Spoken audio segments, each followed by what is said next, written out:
নমস্কার বন্ধুরা, আমি বিক্রম বিশ্বাস। পাইথন লেকচার সিরিজে সবাইকে স্বাগত। এর আগের লেকচারে আমরা দেখেছিলাম হোয়াইল লুপ, কিভাবে হোয়াইল লুপ লিখতে হয়, আর কি দেখেছিলাম নেস্টেড লুপ। এক্সাম্পল দিয়ে আমি দেখিয়েছি। তো আজ আমরা দেখব, আচ্ছা তার আগে কিছু হোমওয়ার্ক আছে তোমাদের জন্য।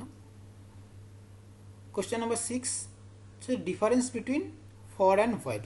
তো ফর লুপ আর হোয়াইল লুপের মধ্যে কি ডিফারেন্স আমি এর আগে বলেছি।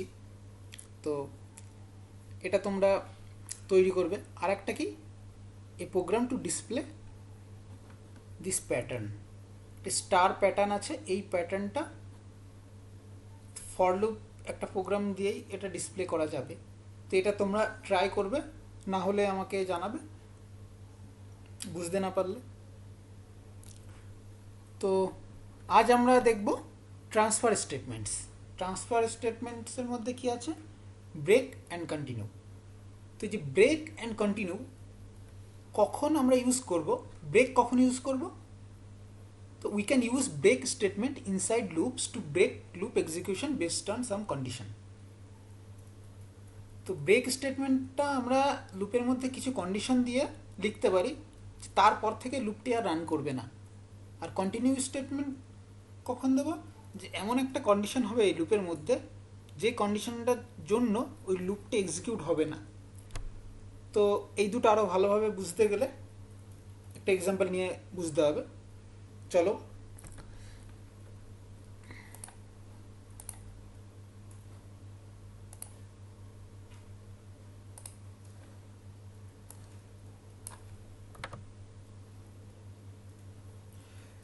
আমি একটা এক্সাম্পল নিচ্ছি। For in for x in range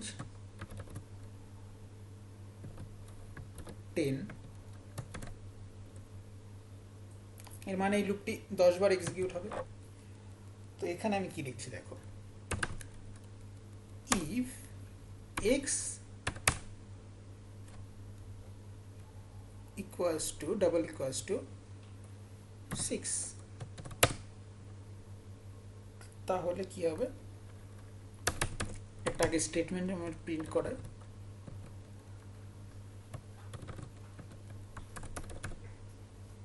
loop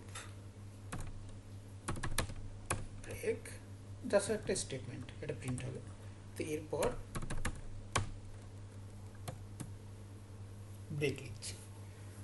তো এবার এটাকে আমরা একবার রান করাই, কি আসছে আমরা দেখি, তারপর আমরা ডিসকাস করব।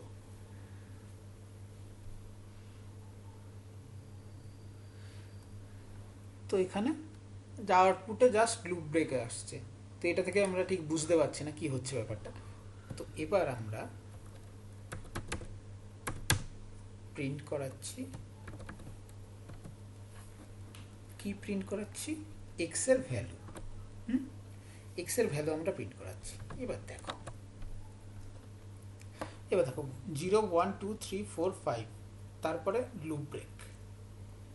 তো অ্যাকচুয়ালি এটা কতবার রান করার কথা, 10 বার, মানে 0 to 10 এটা রান করার কথা। কিন্তু এটা আমার কবার রান করছে, 5 বার,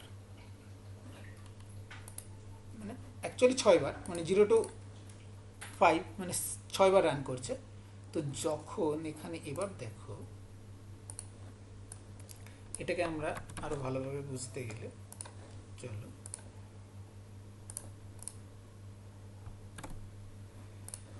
এখানে দেখো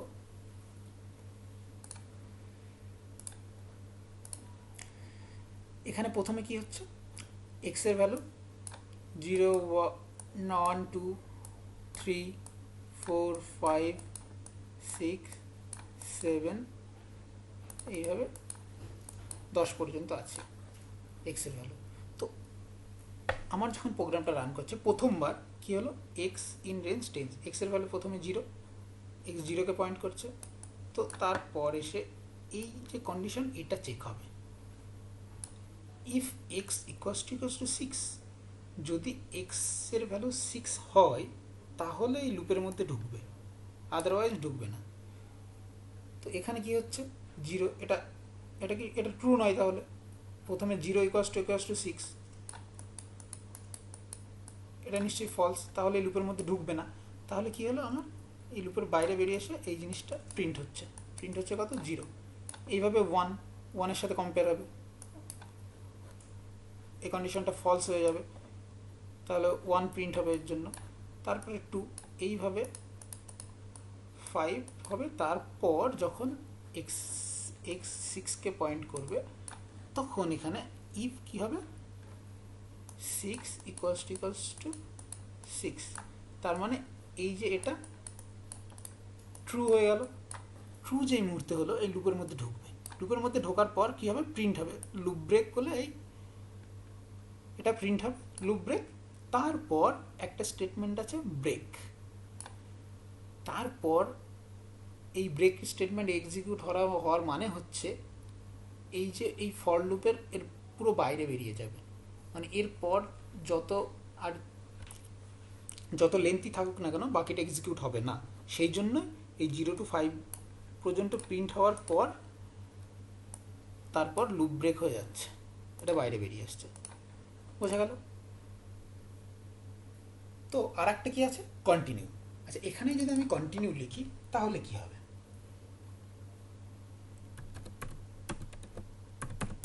কন্টিনিউ। এবার আমি এটা রান করাচ্ছি। কন্টিনিউ কি হচ্ছে দেখো, এক্ষেত্রে 0 to 5 রান হলো, তারপর লুপ ব্রেক প্রিন্ট হলো, মানে এই যে মেসেজটা, এর মধ্যে যে মেসেজটা ছিল এই মেসেজটা প্রিন্ট হলো। তারপর 7, 8, 9 প্রিন্ট হয়েছে, তারপর 7, 8, 9 প্রিন্ট হয়েছে। তো এখানে দেখো, এখানে কি হচ্ছে ব্যাপারটা, এই ক্ষেত্রে যখন এখানে আমার কন্টিনিউ আছে,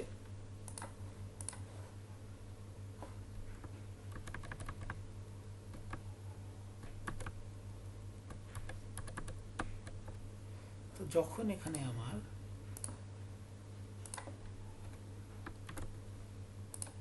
এখানে এখন কি আছে, ব্রেকের জায়গায় কন্টিনিউ, ব্রেকের জায়গায় কন্টিনিউ আছে। তো এখানে এটা একইভাবে রান হতে শুরু করবে, প্রথমে 0, তারপর এটা কন্ডিশন চেক হবে, তারপর কি প্রিন্ট হতে থাকবে 0, 1, 2, এইভাবে যখন 5 প্রিন্ট হবে তারপর কী হবে, এক্সের ভ্যালু যখন 6 তখন এই কন্ডিশনটা চেক হবে, চেক হয়ে ট্রু হবে। এই লুপের মধ্যে ঢোকার পর এই স্টেটমেন্টটা প্রিন্ট হবে, প্রিন্ট কী হবে, loop break, loop break statement print হবে। তারপর এটা কি আছে, কন্টিনিউ। কন্টিনিউ মানে হচ্ছে এই এরপর যা স্টেটমেন্ট থাকবে সেটা আর এক্সিকিউট হবে না, তখন এই এক্সের ভ্যালু ইনক্রিমেন্ট হয়ে যাবে, মানে এক্স তখন 6কে পয়েন্ট করছিল, তখন এক্স 6-এর জন্য বাকি স্টেটমেন্ট আর এক্সিকিউট না হয়ে 6-এর ভ্যালুটা হয়ে যাবে তখন 7কে পয়েন্ট করবে। সেই জন্যই আমরা এখানে দেখো আউটপুটে কি পেয়েছি, 0 to 5, তারপর লুপ ব্রেক, তারপর 6-এর জন্য বাকিটা এক্সিকিউট না হয়ে তারপর 7-এর জন্য এক্সিকিউট হওয়া শুরু হয়েছে এখানে যেটা। তারপর যখন x = 7 হবে এই কন্ডিশনটা ফলস হবে, এই লুপের মধ্যে আর ঢুকবেই না, তখন বাকিগুলো প্রিন্ট হয়ে যাবে এইভাবে। তো এটা বোঝা গেল। তো এর সাথে আমরা আর একটা স্টেটমেন্ট বুঝে নেব, ডেল স্টেটমেন্ট। ডেল স্টেটমেন্ট বলে একটা স্টেটমেন্ট আছে, সেটা কি হয়,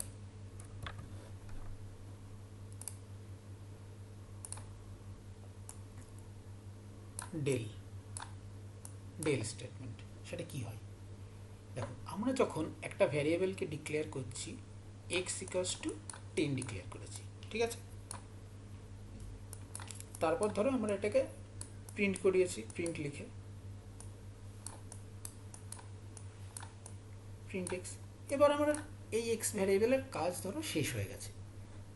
যখন এক্স ভ্যারিয়েবলের কাজ শেষ হয়ে গেছে, তার মানে কি, আমি যখন এক্স ইকুয়ালস টু 10 ডিফাইন করছি, তার মানে এক্স একটা 10 অবজেক্টকে রেফার করছে।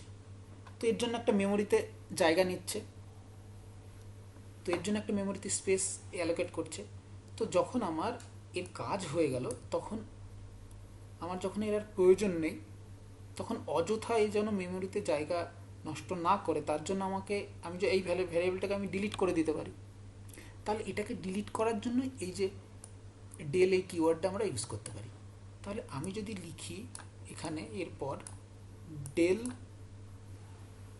এক্স, তার মানে কি হচ্ছে, এই যে এক্স, এই পয়েন্টারটা মুছে যাচ্ছে, মানে এই পয়েন্টারটা আর থাকছে না, মানে এই পয়েন্টারটা মুছে যাচ্ছে। তার মানে ব্যাপারটা কি হচ্ছে, ব্যাপারটা দেখো, ব্যাপারটা এই হচ্ছে যে হ্যাঁ, এই পয়েন্টারটা চলে যাচ্ছে। তাহলে এই যে এই 10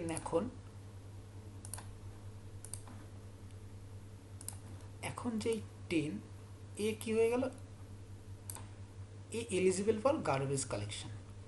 তো যেই মুহূর্তে আমি এই ডেল এটা লিখলাম, সেই মুহূর্তে পাইথন ভার্চুয়াল মেশিন পিভিএম এ কি করবে, এ একজনকে মোতায়েন করে রেখেছে এই কাজের জন্য। সে শুধু কি করবে,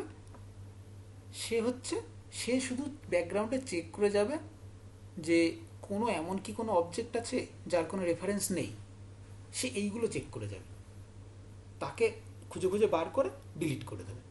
সে হলো গার্বেজ কালেক্টর, জিসি। তো এই গার্বেজ কালেক্টর এ যখন দেখবে এই 10, এই 10-এর কোনো রেফারেন্স ভ্যারিয়েবল নেই, সেই মুহূর্তে এই 10টা কি এলিজিবল ফর গার্বেজ কালেকশন। তো এই 10 সেই মুহূর্তে এই গার্বেজ কালেক্টর এই 10কে মেমোরি থেকে মুছে দেবে, মানে ডিলিট করে দেবে। তো এটাই ছিল ডেলের অপারেশন। তো আর একটা জিনিস আছে, যেটা আমরা প্রোগ্রামিং করে একটু দেখাবো, তার আগে আর একটা জিনিস আছে, নান বলে একটা জিনিস, এনওএনই। তো নান একটা কিওয়ার্ড। তো এটার মানে হলো,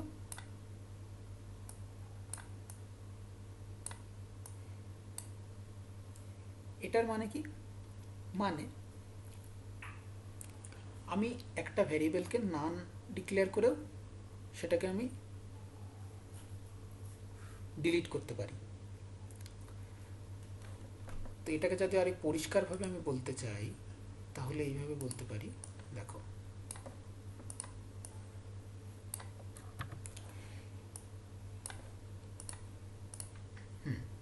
তাহলে এক্স কাকে পয়েন্ট করছিল, এক্স পয়েন্ট করছে 10কে। এখন আমি কি করলাম, এক্স ইকুয়ালস টু, এখন আমি কি করলাম, এক্স ইকুয়ালস টু নান করলাম। হ্যাঁ, এক্স ইকুয়ালস টু আমি যেই মুহূর্তে নান করলাম, সেই মুহূর্তে কি হবে, এক্স এই 10কে আর পয়েন্ট করবে না, সে তখন পয়েন্ট করবে নান বলে একটা অবজেক্টকে। নান বলে আর একটা অবজেক্টকে পয়েন্ট করবে, তখন এই 10কে আর এক্স পয়েন্ট করবে না। তো এই মুহূর্তে 10কে আর কেউ পয়েন্ট করছে না, তো তখনও কি 10 কি হবে, 10 এলিজিবল ফর গার্বেজ কালেকশন। হ্যাঁ, তো এই 10 যখন এলিজিবল ফর গার্বেজ কালেকশন, তাহলে এই গার্বেজ কালেক্টর কী করবে, 10কে ডিলিট করে দেবে যখনই দেখবে এর কোনো রেফারেন্স নেই, তো এটা মুছে যাবে। তো এই দুই রকমভাবে আমরা একটা ভ্যারিয়েবল বলো বা লিস্ট বলো, একটা কোনো রেফারেন্সকে আমি ডিলিট করতে পারি। তো এবার এই দুটোকে আমরা একটু প্রোগ্রাম দিয়ে একটু বুঝে নিই। চলো, আমি কি করলাম, এক্স ইকুয়ালস টু 10 ডিফাইন করেছি, ঠিক আছে। এবার আমি এক্স এর ভ্যালু প্রিন্ট করাচ্ছি। প্রিন্ট করানোর পর আমি লিখলাম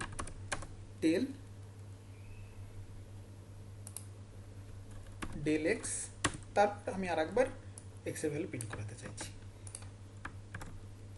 এবার দেখো এটাতে কি হয়।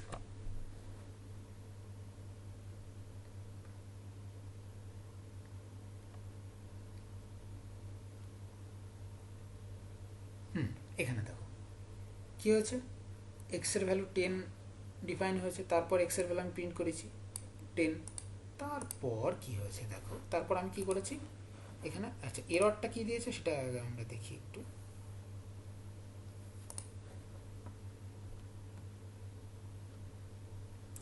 এররটা দিয়েছে যে name error, name x is not define. কেন এররটা দিচ্ছে, আমরা তো এক্সকে ডিফাইন করলাম, এখানে থেকে এক্সটা ডিফাইন করেছি।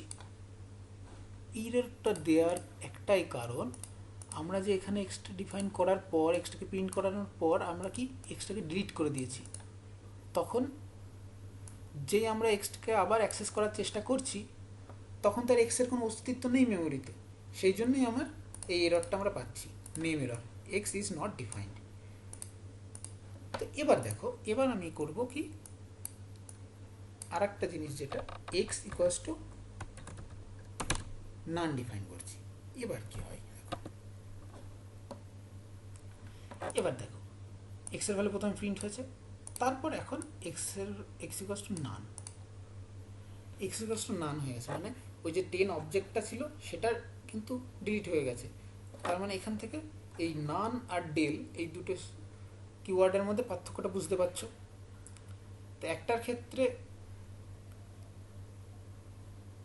পুরোটাই ডিলিট হয়ে যাচ্ছে, আর একটার ক্ষেত্রে আমরা জাস্ট একটা নান বলে একটা আর একটা অবজেক্টকে আমরা ডিফাইন করে দিচ্ছি। তো difference between none and del, এটা একটা ইম্পর্টেন্ট কোশ্চেন ইন্টারভিউয়ের জন্য। আর ফর অ্যান্ড হোয়াইল, এটা তো ভেরি ভেরি ইম্পর্টেন্ট, এটা তোমরা তৈরি করবে তোমাদের ইন্টারভিউয়ের জন্য।